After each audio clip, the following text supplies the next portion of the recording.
আজকে সন্ধ্যায় ভাবলাম বাচ্চাদের জন্য তেলাপিয়া মাছ ফ্রাই করব। তো যেই ভাবনা সেই কাজ, সন্ধ্যার দিকে একটু বানিয়ে নিলাম। সো হ্যালো এভরিওয়ান, আসসালামু আলাইকুম, welcome back to my another blog. আশা করি সবাই ভালো আছেন। আলহামদুলিল্লাহ আমিও ভালো আছি। তো আজকের ভিডিওটা সকাল থেকেই শুরু করলাম। তো সকালবেলা ভাজি, রুটি আর একটা ডিম ভেজে নিয়েছিলাম। তো সকালবেলা নাস্তা শেষ করলাম আর সাথে একটু লিকার চা করে নিয়েছিলাম। অনেকদিন যেহেতু দুধ চা খাচ্ছি, ভাবলাম যে আজকে একটু লিকার চা খাই। আর যেহেতু একটু ঠান্ডা ঠান্ডা ভাব, তাই ভাবলাম যে লিকার চাই খাই। তারপরে খাওয়া দাওয়া শেষ করে দুপুরে রান্নার জন্য সবকিছু গুছিয়ে নিয়েছিলাম। কিন্তু যেহেতু আমার গ্যাস শেষ হয়ে গেছিল আর কারেন্টও চলে গেছে, তো ভাবলাম যে কি করে রান্না করি। তো কিছুক্ষণ অপেক্ষা করার পর কারেন্ট চলে আসলো। তো রাইস কুকারে ভাত বসিয়ে দিয়েছিলাম আর মাছগুলো ভালো করে লবণ হলুদ মাখিয়ে রেখে দিয়েছিলাম। আর 3 পিস মাছ সাথে একটু আলু আর পটল দিয়ে রান্না করে নিয়েছিলাম আমরা 3 জন দুপুরে খাওয়ার জন্য। যেহেতু আমার হাজবেন্ড দুপুরে খাবে না আর আমার হাজবেন্ড একদমই কাঁচা মাছ খায় না, মাছটা ভেজে রান্না না করলে খায় না। আর এদিকে আমি তো রাইস কুকারে রান্না করেছিলাম, তাই আর একদমই ভাজতে পারিনি। তো দুপুরে খাওয়া দাওয়া শেষ করে আমি কয়েক পিস মাছ মানে 3 পিস তেলাপিয়া মাছ ভালো করে একদম সমস্ত মশলা দিয়ে মাখিয়ে রেখে দিয়েছিলাম। সন্ধ্যার দিকে ভেজে নেব, মানে যখন আমার হাজবেন্ড গ্যাস নিয়ে আসবে তখনই ভেজে নেব।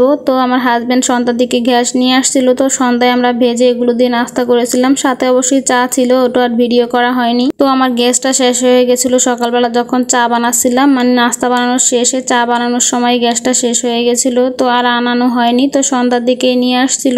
তেলাপিয়া মাছের ফ্রাইটা অনেক বেশি মজা হয়েছিল, আমার বাচ্চারা তো ভীষণ পছন্দ করেছিল আর আমার কাছে অনেক বেশি ভালো লাগছিল। আমার হাজবেন্ড তো এরপরে অনেকগুলো তেলাপিয়া মাছ আস্ত নিয়ে আসছে এইভাবে ফ্রাই খাওয়ার জন্য। তো যাই হোক, সন্ধ্যার নাস্তা শেষ করে রান্না করতে চলে আসলাম। যেহেতু দুপুরবেলা রান্না করা হয়নি, ওগুলো আমি রেখে দিয়েছিলাম মাছগুলো মাখিয়ে। তো মাছগুলো আমি ভালো করে একটু ভেজে নিয়েছিলাম। তারপর এখানে পেঁয়াজ আর রসুনটা শিলপাটায় বেটে নিয়েছিলাম। তারপর ভালো করে একটু ভেজে নিয়ে দিয়ে দিলাম অল্প পরিমাণ পানি আর হলুদের গুঁড়া আর একটু মরিচের গুঁড়া দিয়ে ভালো করে আমি একটু কষিয়ে নিয়ে দিয়ে দিলাম পটল আর আলু দিয়ে ভালো করে আমি একটু কষিয়ে নেব। যে কোনো রান্নার সাথে তো আলু দিতেই হবে, যেহেতু আমার ছোট ছেলেটা আলু অনেক বেশি পছন্দ করে, তাই আলু আমার দিতেই হয় যে কোনো রান্নার সাথে। তো আজকের রান্নাটাও আমি সরিষার তেল দিয়ে রান্না করতেছি। আমার কাছে মনে হয় যে পুকুরের মাছ যদি সরিষার তেল দিয়ে রান্না করা হয় তাহলে পুকুরের মাছের যে এক্সট্রা একটা গন্ধ থাকে সেই গন্ধটা আর হয় না, মানে আমার কাছে মনে হইতেছে। কারণ আমি কয়েকদিন যাবত তো রান্না করতেছি সরিষার তেল দিয়ে, আমার কাছে খুব ভালোই লাগতেছে। আর যে কোনো মাছের টেস্টটাও আমার কাছে মনে হয় যে অনেক বেশি হয়ে যায়, বিশেষ করে ইলিশ মাছটা রান্না করলে তো আরো বেশি মজা হয় সরিষার তেল দিয়ে। তো যাই হোক, কথা বলতে বলতে এদিকে তরকারিটা কষিয়ে তারপর পরিমাণ মতো জলের পানিও দিয়ে দিলাম। আর মাথা দুইটা যেহেতু আমি আস্তা রেখে দিয়েছি, তাই আগে দিয়ে কিছুক্ষণ রান্না করে নিয়ে